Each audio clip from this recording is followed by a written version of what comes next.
बिस्मिल्लाहिर्रहमानिर्रहीम। अस्सलाम वालेकुम। Chapter number 2, solving a biological problem. Students, आज हम अपना चैप्टर नंबर 2 स्टार्ट करेंगे, जिसमें हमने क्या देखना है, solving a biological problem. Biological problems क्या होती हैं, यानी वो प्रॉब्लम्स जो लिविंग ऑर्गेनिज्म से रिलेटेड हों, उन प्रॉब्लम्स को हम क्या कहेंगे, बायोलॉजिकल प्रॉब्लम।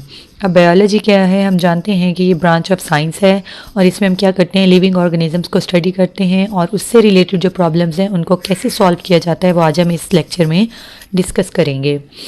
सबसे पहले बायोलॉजिकल प्रॉब्लम को डिस्कस करने से पहले हम देखते हैं, पढ़ते हैं बायोलॉजिकल मेथड कि बायोलॉजिकल मेथड क्या है। बायोलॉजिकल मेथड, हम उस मेथड को कहते हैं, उस साइंटिफिक मेथड को कहेंगे जो बायोलॉजिकल प्रॉब्लम को सॉल्व करने के लिए यूज़ किया जाता है। ठीक है, बायोलॉजिकल प्रॉब्लम को यूज़ करने के लिए जो मेथड यूज़ किया जाता है हम उसको क्या कहेंगे, biological method. Questions about living things have provided problems that man had investigated to aid his own survival and to satisfy his desire to know। ठीक है, अब लिविंग ऑर्गेनिजम्स, चाहे वो ह्यूमन बींग्स हैं चाहे कोई भी और ह्यूमन बींग्स हैं, जब हम उनके बारे में स्टडी करते हैं, इन्वेस्टिगेट करते हैं, तो क्या होता है, उनसे रिलेटेड हमें बहुत सारे क्वेश्चंस भी हमारे सामने आते हैं, बहुत सारी प्रॉब्लम्स भी सामने आती हैं जिनको सॉल्व करना ज़रूरी होता है। तो बायोलॉजिकल मेथड क्या होगा, वो वाला मेथड, एक होता है आम तरीका, तो किसी भी मसले को हल करने के लिए आम तरीका होता है, लेकिन जो बायोलॉजिकल प्रॉब्लम को सॉल्व करने के लिए मेथड होगा वो कौन सा मेथड होना चाहिए, साइंटिफिक मेथड होना चाहिए। The scientific method in which biological problem are solved is term at biological method. ठीक है, ऐसा साइंटिफिक मेथड जिसके अंदर बायोलॉजिकल मसाइल को हल किया जाए, बायोलॉजिकल मेथड कहलाता है। It comprises the step of biologist adopt in order to solve a biological problem. ठीक है, अब इसके लिए जो है साइंटिस्ट ने क्या किया है, कुछ स्टेप्स हैं जिनको इन्वॉल्व हैं, स्टेप्स हैं, उन स्टेप्स को फॉलो करते हुए किसी भी बायोलॉजिकल प्रॉब्लम को सॉल्व किया जा सकता है। Biological method has plays an important part in scientific research for almost 500 years। ठीक है, 500 साल से जो बायोलॉजिकल रिसर्च, जो बायोलॉजिकल मेथड है वो काफ़ी अहम किरदार अदा कर रहा है किस चीज़ में, साइंटिफिक रिसर्च में। क्योंकि जब भी साइंटिस्ट किसी चीज़ को रिसर्च करते हैं, काम करते हैं किसी के बारे में, उससे रिलेटेड जो प्रॉब्लम सामने आती हैं तो उसको बायोलॉजिकल मेथड के थ्रू सॉल्व किया जाता है। From Galileo's experiment in the 1590s to current research, the biological method has contributed the advancement in medicines। अब इन एक्सपेरिमेंट से क्या हुआ कि किस चीज़ में हमें बहुत बायोलॉजिकल मेथड ने जो है किस चीज़ में कंट्रीब्यूट की, एडवांसमेंट इन मेडिसिन्स, जो हम नई दवाइयाँ बनाते हैं, नई न्यू मेडिसिन्स हैं, उनमें हेल्पफुल है ये। इकोलॉजी हम क्या कहते हैं कि जो हम living and non living components का अपने इन्वायरमेंट इंटरेक्शन को स्टडी करते हैं, उसमें काफ़ी हेल्पफुल हो जाती है। और टेक्नोलॉजी, ठीक है, टेक्नोलॉजी इसमें वगैरह में जो है बायोलॉजिकल मेथड हेल्पफुल है। Biological method also ensures the quality of data for public use. ठीक है, साइंटिस्ट कोई भी ऑब्जर्वेशंस करते हैं, कोई भी प्रॉब्लम सॉल्व करते हैं, तो उसके डाटा को जो है क्या करते हैं, क्वालिटी उसकी इंक्रीज़ करती हैं ताकि वो पब्लिक के लिए इस्तेमाल हो सके और वो चीज़ सच हो, सही हो। बायोलॉजिकल स्टेप्स को यूज़ करते हुए इस प्रॉब्लम को सॉल्व करें ताकि वो पब्लिक के लिए यूजेबल हो। ठीक है, यहाँ पे एक साइड बॉक्स है, man has always been a biologist. आदमी जो है हमेशा एक बायोलॉजिस्ट रहा है। He had to be a biologist in order to live. उसको रहने के लिए एज बायोलॉजिस्ट वर्क करना पड़ता है। Early in history he was a Hunter of animals. पहले टाइम में देखें तो वो क्या था, जानवरों का शिकार करते थे। And a gather of fruit, seeds and roots, और जो है फल, सीड्स और जड़ें वगैरह जो उनको इकट्ठा करते थे। The more he know about animals and their habitat, जैसे जैसे उसने मज़ीद जानवरों और अपने हैबिटेट या रहन सहन के बारे में जानते गए, the more successful Hunter he was, और ज़्यादा ही वो कामयाब शिकारी बनते गए। The more he knew about plants, जैसे उन्होंने मज़ीद प्लांट्स के बारे में जाना, the better he distinguish between edible and non edible plants. तो जैसे जैसे स्टडी का इंक्रीज़ करते गए उन्होंने, तो खाने वाली और ना खाने वाली प्लांट्स में भी उनको फ़र्क पता चलता गया। स्टूडेंट्स, बायोलॉजिकल मेथड्स को डिस्कस करने के लिए कि बायोलॉजिकल प्रॉब्लम जो है वो किस तरह से साइंटिस्ट जो है उनको किन स्टेप्स में सॉल्व करते हैं, हम उन स्टेप्स को पढ़ते हैं। इन बियोलॉजी लाइक अदर साइंसेस, दूसरी साइंसेस की तरह बायो, फिजिक्स, केमिस्ट्री, मैथ की तरह बायो में भी new things are being discovered and long held theories are being modified and replaced with better ones and more data knowledge is accumulated। ठीक है, जब बायो में कोई भी नई चीज़ डिस्कवर्ड होती है तो उसके बारे में नई थ्योरीज बनाई जाती हैं, उनमें चेंजिंग लाई जाती हैं, उनको नए बेहतर चीज़ से जो मॉडिफाइड थ्योरीज होंगी उससे रिप्लेस किया जाता है और ज़्यादा से ज़्यादा उसके बारे में जो है डाटा नॉलेज इकट्ठा किया जाता है। ठीक है, जब भी कोई नई चीज़ डिस्कवर होती है बायो में। These happen when biologists recognize some biological problems। ये कब होता है? जब बायोलॉजिकल प्रॉब्लम हमारे सामने आता है and go for it solution, और उसके हल के लिए जाते हैं। In solving a biological problem biologist take following steps. Biological problem को सॉल्व करने के लिए बायोलॉजिस्ट जो हैं कुछ स्टेप्स लेते हैं। Number 1, recognition of biological problem. सबसे पहले तो हमें बायोलॉजिकल प्रॉब्लम मसला पता होना चाहिए कि क्वेश्चन क्या है, किसके बारे में हमने सारी इन स्टेप्स को फॉलो करना है और उसको सॉल्व करना है। जब हमें बायोलॉजिकल प्रॉब्लम पता हो तो उसके लिए सबसे पहले क्या की जाती है? ऑब्जर्वेशंस बनाई जाती हैं, हाइपोथेसिस फार्मूलेशन की जाती हैं, deduction, experimentation, summarization of result, reporting of result. ठीक है, अब ये वो सारे स्टेप्स हैं जब कोई भी बायोलॉजिकल प्रॉब्लम है तो उससे रिलेटेड 1 बाय 1 स्टेप्स को हम किस तरह फॉलो करते हैं। ठीक है, इन स्टेप्स की कुछ डिटेल है जिसको हम स्टडी करते हैं। Number 1, recognition of biological problem. सबसे पहले तो हमें बायोलॉजिकल प्रॉब्लम पता होना चाहिए कि मसला क्या है। Biologist go for adopting biological method when they encounter some biological problem. ठीक है, बायोलॉजिस्ट जो हैं बायोलॉजिकल मेथड कब फॉलो करते हैं? जब उनको किसी बायोलॉजिकल प्रॉब्लम का सामना करना पड़ता है। A biological problem is a question related to living organism. अब बायोलॉजिकल प्रॉब्लम क्या है? बायोलॉजिकल मसला जो है ये सवाल होता है। ठीक है, जब भी अगर हम कुछ पढ़ रहे हैं पढ़ा रहे हैं तो जो क्वेश्चन किया जाता है ज़रूरी नहीं है कि वो हमारे माइंड में हो। ठीक है, बायोलॉजिकल प्रॉब्लम क्या है? ये क्वेश्चन होता है जिसका हमने जवाब ढूंढना होता है। ठीक है, related to living organism, living organism से रिलेटेड जो क्वेश्चन होगा वो क्या होगा? Biological problem. That is either asked by someone, हो सकता है वो क्वेश्चन किसी और ने कहा हो, या ऐसा भी हो सकता है कि बायोलॉजिस्ट के माइंड में खुद से वो क्वेश्चन आ जाता है। ठीक है, जिस तरह से ड्यूरिंग लेक्चर या तो टीचर के माइंड में खुद से क्वेश्चन आ जाता है और उसका आंसर बता देते हैं साथ, या फिर जैसे स्टूडेंट जब क्वेश्चन करते हैं तो फिर उसका आंसर हम ढूंढते हैं। ठीक है, या तो वो आंसर क्वेश्चन खुद से माइंड में आ जाता है या फिर जब कोई सवाल पूछता है तो लिविंग ऑर्गेनिजम्स के बारे में तो उसके बारे में जवाब ढूंढना होता है। तो सबसे पहले क्या होना चाहिए? क्वेश्चन होना चाहिए जो क्या है? बायोलॉजिकल प्रॉब्लम होगा।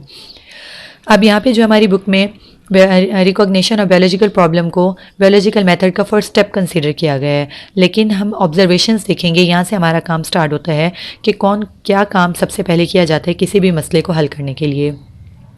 As the first step is solving a biological problem, biologists recall his her previous observations और मेक न्यू वंस। ठीक है, बायोलॉजिकल प्रॉब्लम को हल करने के लिए जो मुशाहिदा किया जाता है, यानी किसी चीज़ को देखा जाता है हर एंगल से, हर पॉइंट ऑफ व्यू से देखा जाता है, तो वो क्या कहते हैं? हम उसको ऑब्जर्वेशंस कहते हैं।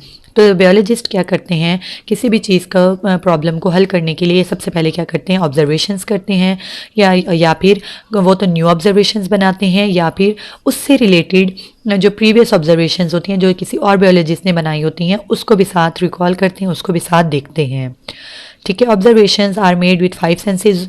अब ऑब्जर्वेशंस जो हैं इनमें 5 सेंसेस यूज़ होते हैं। हम जानते हैं हमारे सेंस ऑर्गन्स कौन कौन से हैं? आइज़, नोज़, ईयर, स्किन, ठीक है, टंग वगैरह, ये क्या है? हमारे सेंस ऑर्गन्स हैं। इन्हीं को यूज़ करते हुए ऑब्जर्वेशंस बनाई जाती हैं। नंबर 1 विजन यानी देखना विद आइज़, हेयरिंग सुनना, with the help of ear, smell with the help of nose, taste with the help of tongue and touch with the help of skin।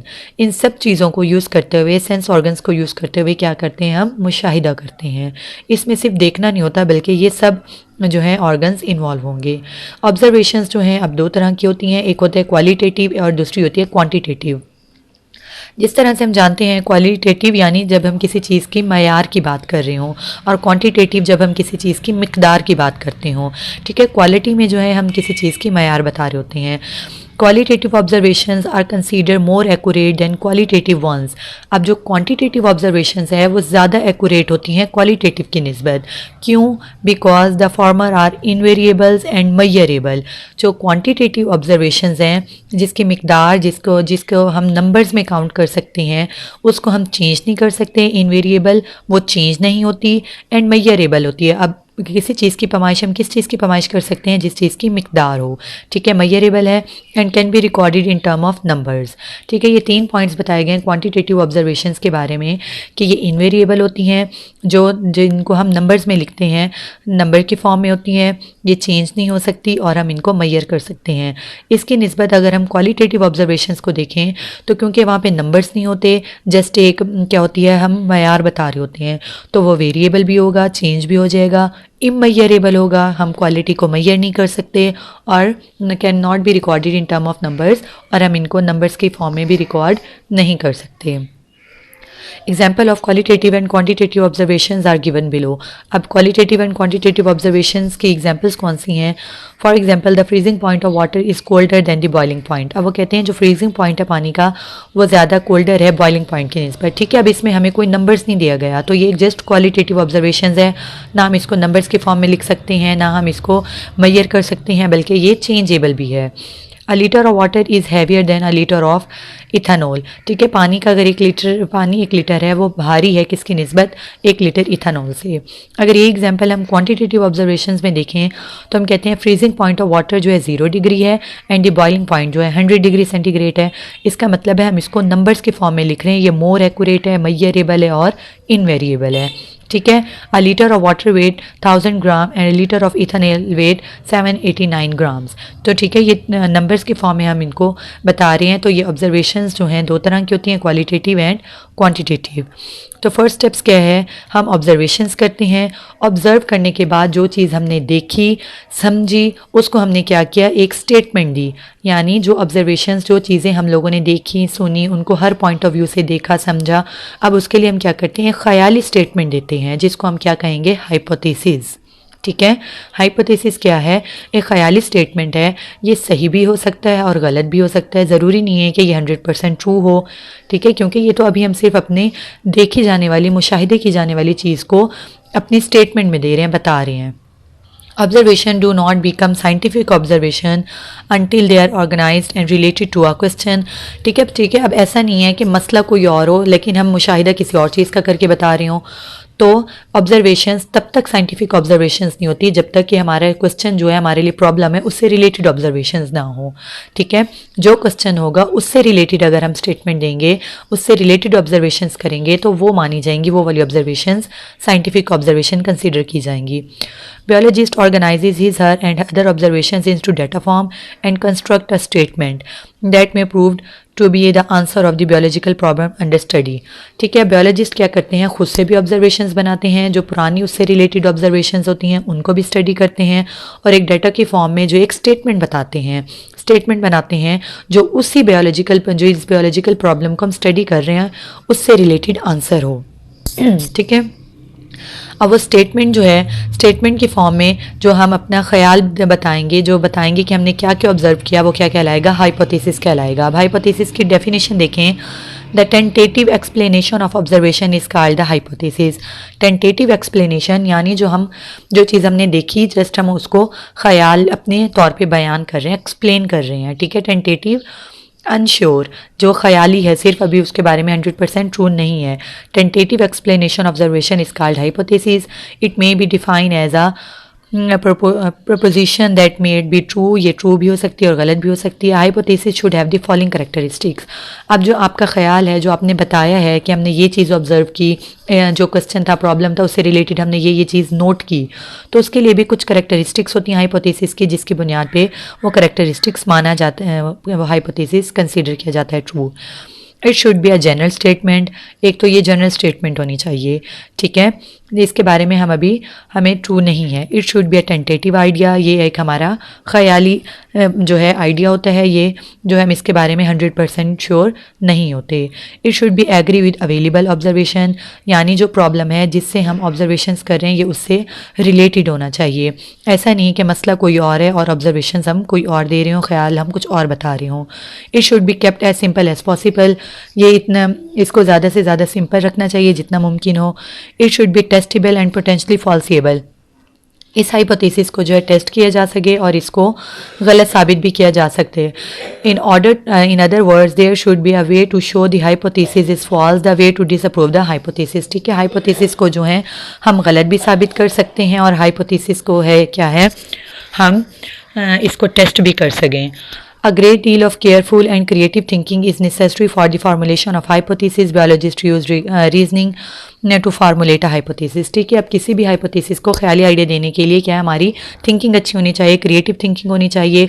ज़रूरी है कि हम जो चीज़ देख रहे हों उसी के बारे में बोलें, गलत बयानी ना हो, जो चीज़ है हम उसी के बारे में केयरफुल और क्रिएटिव थिंकिंग होनी चाहिए ताकि हमारा हाइपोथेसिस जो है, बायोलॉजिस्ट जो है वजूहात बयान करती हैं, वजह होनी चाहिए उस हाइपोथेसिस को ट्रू साबित करने के लिए। ओके स्टूडेंट्स, यहाँ तक हमारा एक लेक्चर कंप्लीट होता है। इंशाल्लाह रिमेनिंग जो पॉइंट्स हैं हम अपने नेक्स्ट लेक्चर में डिस्कस करेंगे। अल्लाह हाफिज़।